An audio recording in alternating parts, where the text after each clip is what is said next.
Kristi Noem isn't the only one that's horribly being bamboozled by their husband like Brian Noem did to her. And this is not the same Byron that Tiana Taylor was hooting and hollering about. Nice B-cup chest plate is gonna run you a cute 3 figures. So I know since he was getting them big old bazookas, it cost him a couple of dollars that she was gonna be looking at, okay? Maybe she was too busy with her side man or whatever, but maybe that's how to slip. While we point our fingers and laugh at the demise of Kristi Noem, as we should, what are some important things that we should take away from this situation? First off, he is not transgender. This is not a transgender thing. This is not a gay thing. This is not a think about your sexuality and who you're romantic and sexually interested in. Especially look at the situation of who possibly leaked this information, being an undocumented immigrant woman. Keyword in that, woman, and the women that are in this field that get these clients of men who want to be bimboified and be and expressing more as women. It's more of a gender bending type of thing than a sexuality type of thing, and it's not a transgender thing.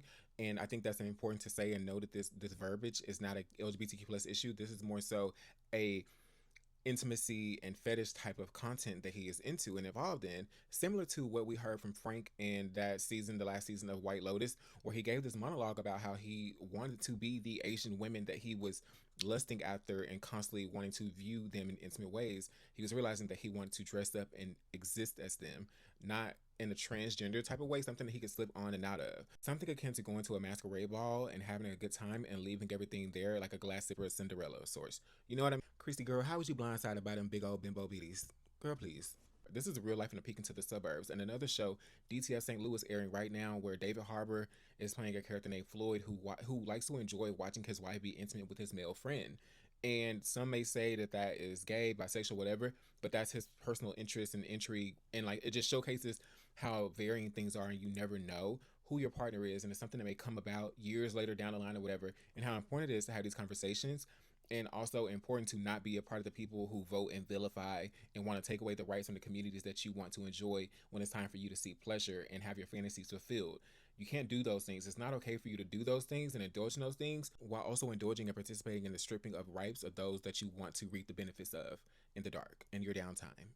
Right? Does that make sense? Seeing those pictures of Byron Noem were not only hilarious, but also very jarring and discomforting, much like I saw when Cal Jacobs on Euphoria came to be, miraculously played by Eric Dane, rest in peace. But Cal Jacobs was a PDF file and was interested in gay men and trans women and of younger, and filming them and being in these dominant situations, because in real life he wasn't comfortable in his masculinity. He was somebody who had to strip away himself and be a certain picture for his wife and family and through the public facing eye, but behind closed doors he was able to truly express himself. And we're able to see how those things can be harmful and the adverse of something of a Byron Noem. Thankfully, what we know now, at least, Byron Noem wasn't physically hurting anybody, harming anybody in his sexual acts, and he was doing these things with cam girls, getting their coins up as they should, pay them women coins, get their things. Yeah, some of y'all want to call me a cross-dresser, so like we've seen these things, we've gotten these messages, and these are white men, generally conventionally attractive white men in society, and are the masculine figures that a lot of people in Western society, Western civilization, see as leaders, see as the divine masculine, alpha men, Aryan princes, all these different things. But they don't exist in the sexual binaries that society and people will say, and the things that the systems that they built and contributed to, they don't really truly feel those ways and want those things. And it's like, you never actually know.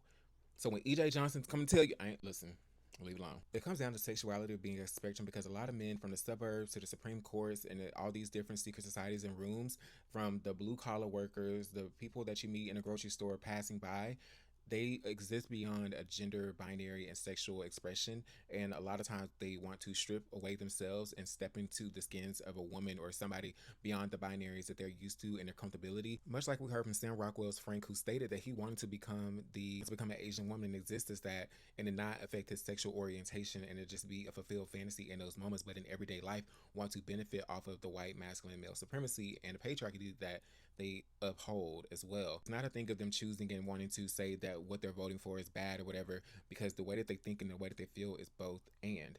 They want to have their cake and eat it too, and think because they exist and know that they benefit from the patriarchy and those systems that their forefathers and ancestors who are rotting in hell and have cursed them with, and they're upholding those things. They want to be able to uphold it, benefit from it, and also be valid in their expression when it comes to light, and still be able to be successful and still be able to benefit from the systems while also trying to persecute said systems. Does this make sense? Let me know what y'all think about this, and let me know what other male characters in media remind you of a Byron Noem. Kristi, Thanks for coming to my neck of the woods. Love you. Bye. Sometimes he may not be cheating, but he's definitely stretching out your Victoria's Secret panties, and you wonder why you gotta order doubles of your Savage X Fenty because he want to share them, boo.